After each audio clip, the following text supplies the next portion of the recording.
Ketika kamu akan berangkat ke luar negeri atau dalam konteks video ini adalah Australia, kamu bisa saja overwhelmed dengan bawa barang apa aja nih yang akan dibawa ke sana. Nah, di video ini saya akan membantu kamu memberikan panduan barang apa saja sih yang esensial yang menurut saya bisa dibawa. Kalau seandainya teman-teman pikir, saya mau tambah lagi nih bawa ini dan bawa itu terserah. Cuman kalau menurut saya akan cantumkan apa saja yang esensial.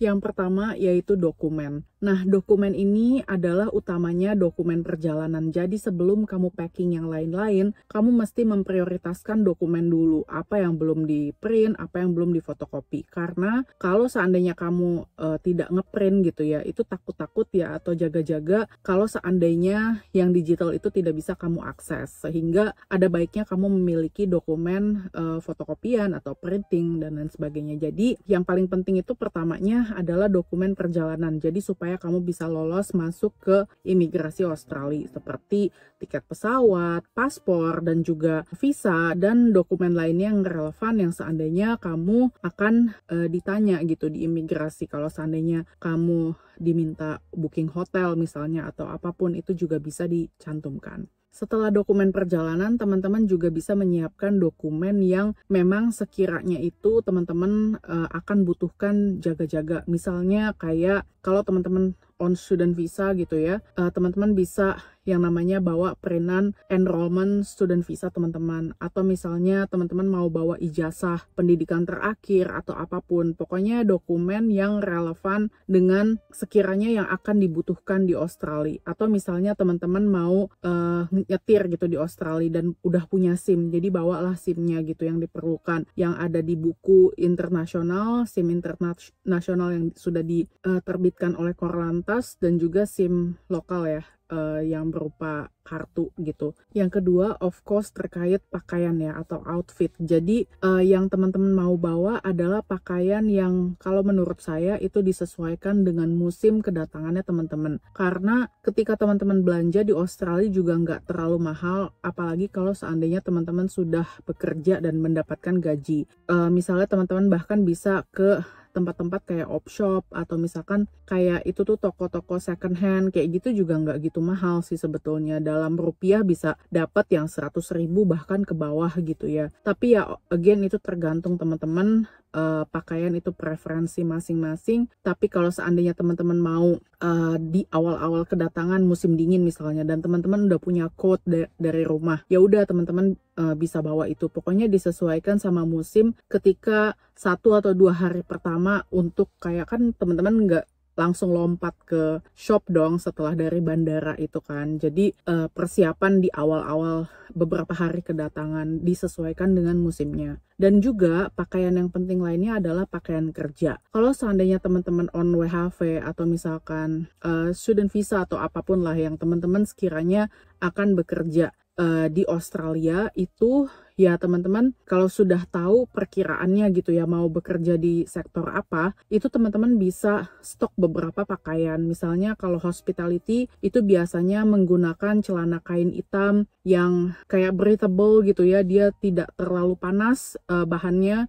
dan tapi juga nyaman untuk bisa bergerak ke sana dan ke sini gitu ya. Atau juga biasanya kalau hospitality itu pakai kaos hitam kayak polo shirt kayak gitu biasanya, atau kerja di childcare atau kerja di mungkin kalau childcare dapat seragam ya, atau hospitality beberapa juga dapat seragam. Tapi pada umumnya sih mereka prefer kamu pakai kaos hitam, celana hitam atau kaos atau kemeja putih bawahnya hitam gitu ya. Jadi tergantung gitu. Jadi kalau seandainya teman-teman mau nyetok gitu dari Indonesia dan mungkin kayak kualitasnya lebih baik, harganya juga lebih murah gitu kan, teman-teman bisa juga. Dan lagi itu kan versatile ya, kalau pakaian yang putih atau hitam gitu kan bisa untuk style sehari-hari juga kayak gitu sih.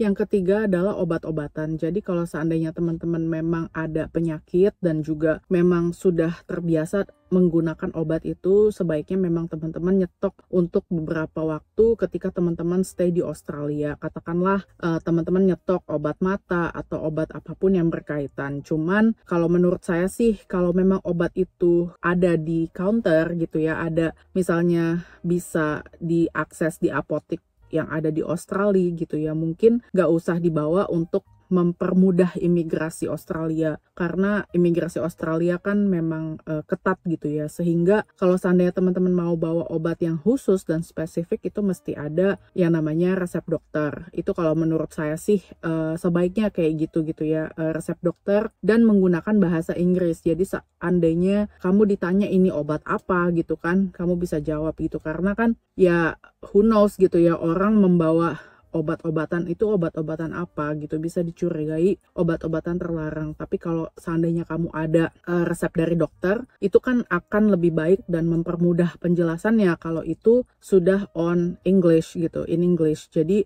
kalau seandainya sudah ditranslate dan tinggal tunjukin aja kan gampang gitu. Tapi kalau seandainya ya again, kalau mudah diakses di sini sebaiknya sih gak usah dibawa gitu ya. Jadi teman-teman bisa beli yang ada di sini aja.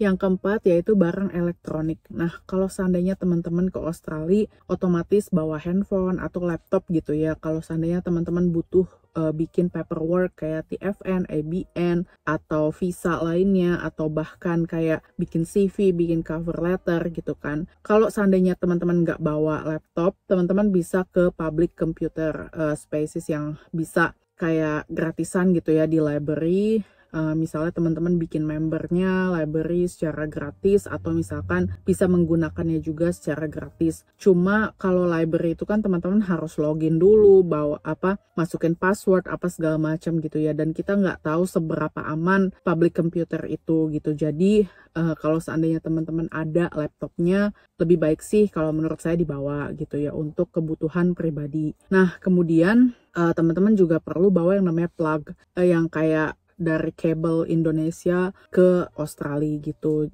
adaptor gitu. Jadi teman-teman bisa bawa itu gitu. Kalau seandainya barang elektroniknya teman-teman itu plugnya itu adalah dari Indo, karena plug Indo dengan plug Australia itu beda gitu. Jadi teman-teman kalau seandainya di Indo kan mungkin cuma berapa rupiah ya beli itu gitu, tapi kalau beli di Australia mungkin agak sedikit lebih mahal gitu sih.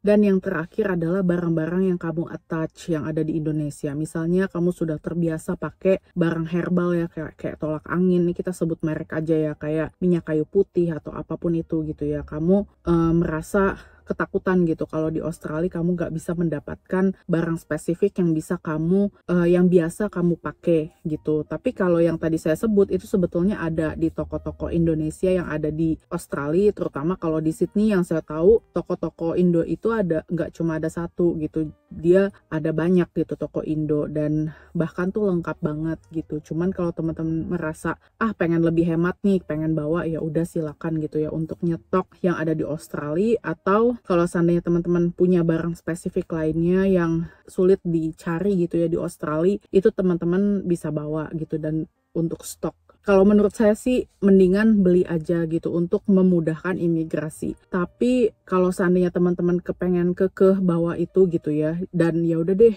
lebih baik beli di Indo lebih murah gitu kan. Nah, jangan lupa di declare gitu. Untuk beberapa barang itu perlu di declare. Dan kalau teman-teman butuh pengen tahu gitu ya cara ngisi incoming passenger card, itu sudah pernah saya share informasinya di video sebelumnya. Atau kalau teman-teman kepingin tahu barang apa saja sih yang perlu dideclare atau yang tidak dideclare, atau yang misalnya bahkan tidak boleh dibawa, itu teman-teman bisa nonton video yang ini. Sekian video ini saya akhiri, mudah-mudahan teman-teman memiliki perjalanan yang aman dan juga lancar. Oke deh, see you in another videos. Bye for now.